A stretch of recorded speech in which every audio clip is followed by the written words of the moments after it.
కౌన్సిలర్లు మిమ్మల్ని అందరినీ కూడా ఇక్కడికి ఆహ్వానించడానికి ప్రధానమైన కారణం ఏమిటో మీ అందరికీ బహుశా తెలిసే ఉంటుంటుంది. మనమంతా ఒక తాటి మీద గట్టిగా ఉందాం కాబట్టి, గట్టిగా నిలబడగలిగినాం కాబట్టి ఆయన కూడా మెడలు వంచక తప్పలేదు. ఈరోజు మెడలు వంచక తప్పలేదు. ధర్మం న్యాయం ఈరోజు గెలిచింది. మామూలుగా అయితే పోటీ పెట్టకూడదు. మనకు 600 చిల్లర ఓట్లు ఉన్నప్పుడు, వాళ్ళకు 200 చిల్లర ఓట్లు ఉన్నప్పుడు అసలు పోటీ పెట్టాలని ఆలోచన చేయడమే దుర్మార్గం. ఆలోచన చేయడమే ధర్మం కాదు, ఆలోచన చేయడమే ఒక అన్యాయం. ఎందుకనంటే నీకు సంఖ్యాబలం లేనప్పుడు నువ్వు ఎందుకు పోటీ పెడతా ఉండవు? అంటే మేము కొనేదానికోసమే కదా, ప్రలోభాలు పెట్టేదానికోసమే కదా, మన తప్పు కదా. అలా చేయడమే ధర్మం కాదు. కానీ అలాంటి మనిషి అలా చేయడం తన నైజం. ఆ మనిషి తన అదే మాదిరిగానే చేసినా కూడా వైఎస్ఆర్ కాంగ్రెస్ పార్టీ కార్యకర్తలందరూ కూడా, నాయకులందరూ కూడా ఒక తాటి మీద గట్టిగా విలువలకు, విశ్వసనీయతకు గట్టిగా నిలబడ్డారు కాబట్టి ఆయన తల వంచక తప్పలేదు. మేనిఫెస్టోలో ఏదైతే మనం చెప్పామో ఎక్కడా కూడా మాట తప్పల.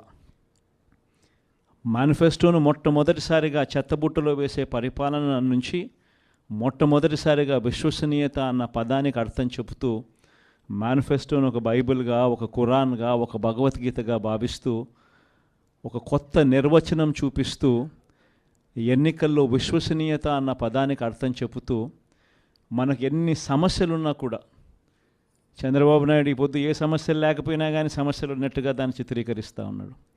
కానీ నిజం చెప్పాలనంటే మన ప్రభుత్వం అధికారంలోకి వచ్చినప్పుడు ఒకవైపున చంద్రబాబు చేసిన అప్పులు ఉన్నాయి, ఆ అప్పుల మీద వడ్డీలు ఉన్నాయి.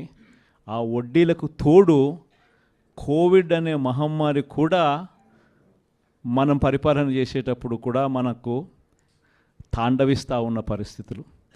కానీ అటువంటి భయానక పరిస్థితుల్లో ఉన్నా కూడా ఒకవైపున రాష్ట్రానికి రావాల్సిన ఆదాయాలు తగ్గినప్పటికీ, రాష్ట్రంలో పెట్టే ఖర్చు అనూహ్యంగా పెరిగినప్పటికీ ఎటువంటి సాకులు చూపలేదు, ఎటువంటి కారణాలు చెప్పలేదు. ఈ వైట్ పేపర్లని ఇంకొకటని గత ప్రభుత్వం మీద నిందలు మోపి, కోవిడ్ మీద నిందలు మోపి ప్రజలకు చేయాల్సింది చేయకుండా పోయే కారణాలు ఏ వద్దు చూపించలేదు. ఎన్ని కష్టాలున్నా కూడా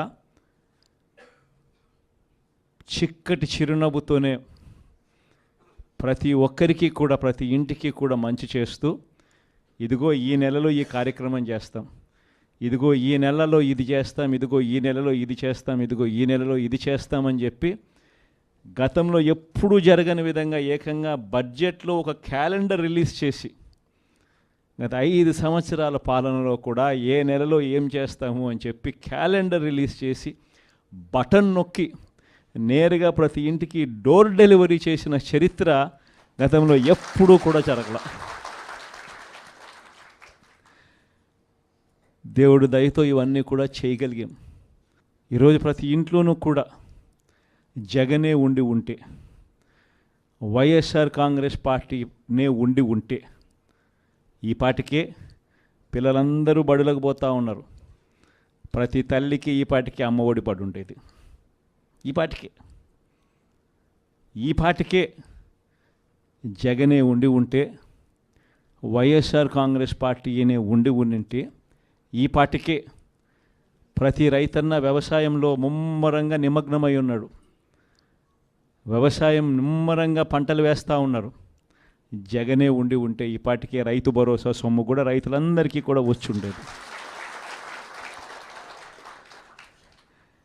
జగనే ఉండి ఉంటే, వైఎస్ఆర్ కాంగ్రెస్ పార్టీ ఏ ప్రభుత్వం ఉండింటే ఈ పాటికే రైతులకు 2023-24 సంబంధించిన ఖరీఫ్కి సంబంధించిన ఇన్సూరెన్స్ సొమ్ము కూడా కనీసం ఇంతవరకు ఈ ప్రభుత్వం ఇచ్చిన దాఖలాలు లేవు. ఆ డబ్బులు కూడా పడుండేటివి ఈ పాటికి రైతులకు. జగనే ఉండి ఉంటే, వైఎస్ఆర్ కాంగ్రెస్ పార్టీయేనే ఉండింటే ఈ పాటికే పిల్లలకు విద్యా దీవెన కింద ప్రతి 3 నెలలకు ఒకసారి ఫీజు రీయింబర్స్మెంట్ కింద వాళ్ళకు పడే ఫీజులు ఆ తల్లుల ఖాతాల్లోకి ఈ పాటికే నేరుగా పడుండేటివి. అదే తల్లుల ఖాతాల్లో పడాల్సిన ఫీజు రీయింబర్స్మెంట్, విద్యా దీవెన మామూలుగా ప్రతి 3 నెలలకు ఒకసారి, ప్రతి త్రైమాసికానికి అయిపోయిన వెంటనే ఇచ్చే పరిస్థితుల నుంచి ఇప్పటికే 2 త్రైమాసికాలు దాటిపోయాయి. ఇంతవరకు విద్యా దీవెన డబ్బులు ఇంతవరకు ఇవ్వడంలా. వసతి దీవెన డబ్బులు ప్రతి ఏప్రిల్లో మామూలుగా ప్రతి తల్లికి కూడా వసతి దీవెన కింద ఒక ఇన్స్టాల్మెంట్ పడేది. ప్రతి పొదుపు సంఘంలో ఉన్న అక్క చెల్లెమ్మకు 0 వడ్డీ కింద ప్రతి ఏప్రిల్లోనే మామూలుగా అయితే 0 వడ్డీ డబ్బులు పడుండేటివి. అవి కూడా పడకుండా పోయాయి. మత్స్యకార భరోసా పడలేదు, నేతన్న నేస్తం పడలేదు, వాహన మిత్ర కింద కూడా పడాల్సిన సొమ్ము కూడా మామూలుగా జగనే ఉంటే ఇవన్నీ కూడా సాఫీగా జరిగి ఉండేటివి. ఈరోజు ఏం జరుగుతూ ఉంది? ఒక్కటి కూడా పడకపోగా జరుగుతూ ఉన్న దారుణాలు ఏమిటి అని అంటే, చదువుల రంగమే తీసుకుంటే అప్పుడే టోఫుల్ అనే ఇంగ్లీష్ మీడియం, టోఫుల్ అనే సబ్జెక్టు, టోఫుల్ అనే పీరియడ్ పిల్లలకు గొప్పగా ఇంగ్లీష్ నేర్పించే సబ్జెక్టు, గొప్పగా వాళ్ళు ఇంగ్లీష్లో మాట్లాడే పరిస్థితి ఉండే టోఫుల్ అనే పీరియడ్ను ఎత్తేసినారు.